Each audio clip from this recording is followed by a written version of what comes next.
Hey everybody, this is Andrew with the Loam and welcome to Vancouver, British Columbia. We're about to meet the 2020 Rocky Mountain Slayer. This is an all-new redesigned bike. Very cool. Let's check this thing out.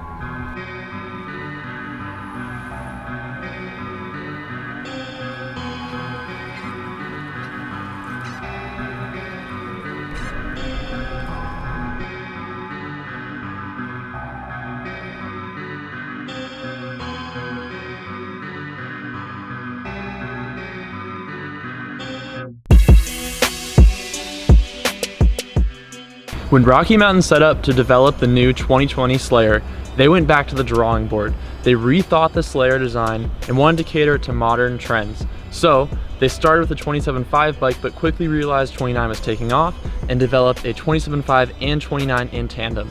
Now that is actually two separate frame designs. They thought about doing a rear triangle, but instead they realized that the better thing was to do two separate frame designs with different geo for both. Now the 27.5 bike has 180 mm of travel front and rear.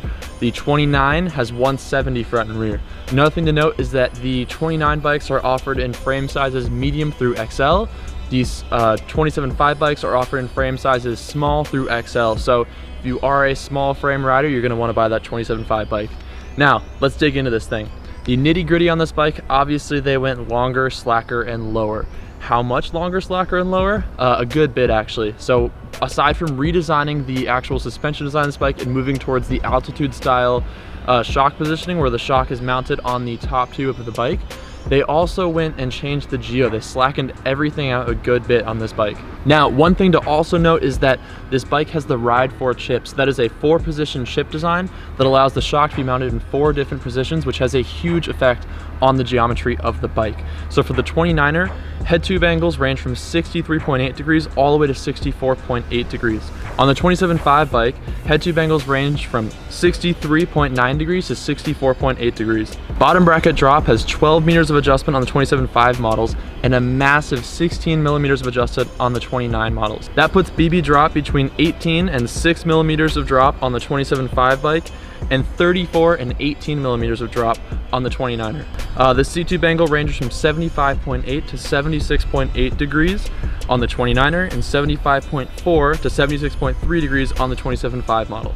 Another great thing to note is that they designed this bike to have a very low seat post height and full insertion for droppers. So you can run over a 200 millimeter dropper with full insertion on these bikes, which is awesome if you are truly using this bike to its full ability and riding steep terrain where you want the seat out of the way. The front is a carbon front triangle, the rear is an aluminum triangle. They also did a full aluminum bike to answer the calls of a lot of people on the last Slayer. So a lot of people wanted a more budget-friendly, durable option, so they're now offering a full aluminum Slayer.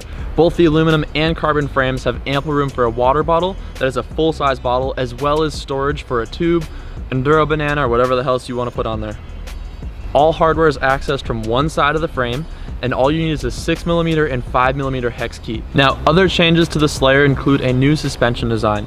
Rocky moved to the smooth link suspension design, and like I mentioned earlier, the shock is now mounted on the top tube of the bike, just like the altitude. They also changed the anti-squat of the bike and made it a flat curve across the bike's travel. Unlike the previous Slayer that had a progressive ramp in the anti-squat, this now has a flat thing across the travel range, which means less pedal feedback and more ground tracing.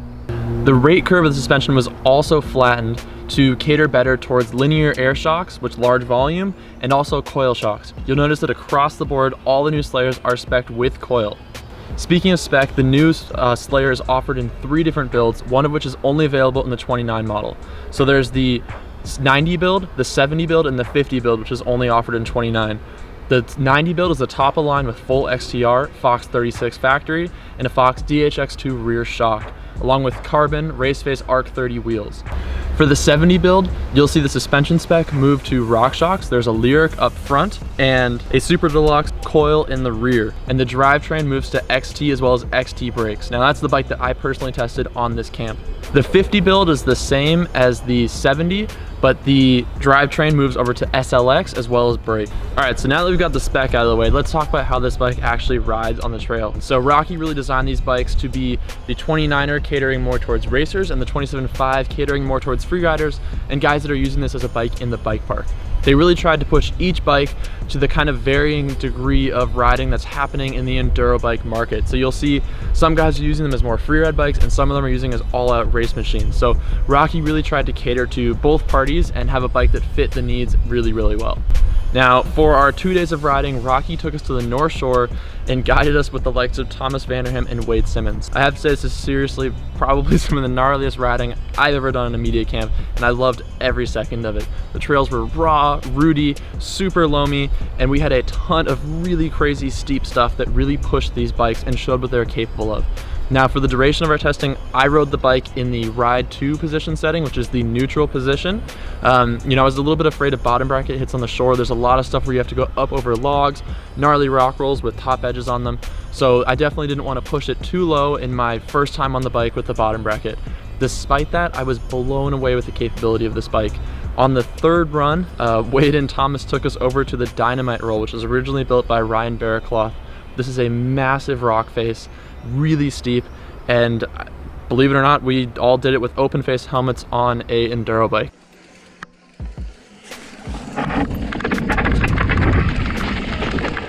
Oh, that wasn't half bad at all.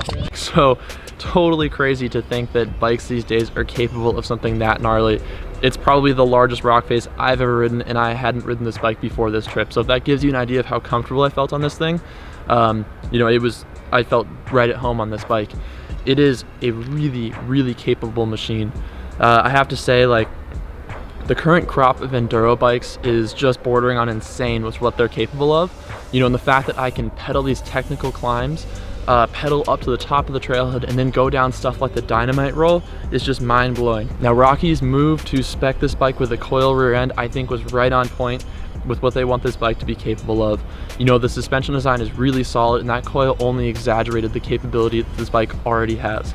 So yeah, I was really impressed with this bike's ability to swallow giant holes in the trail. Even if I couldn't, as you can see, I had quite a tumble in front of Thomas. Woo!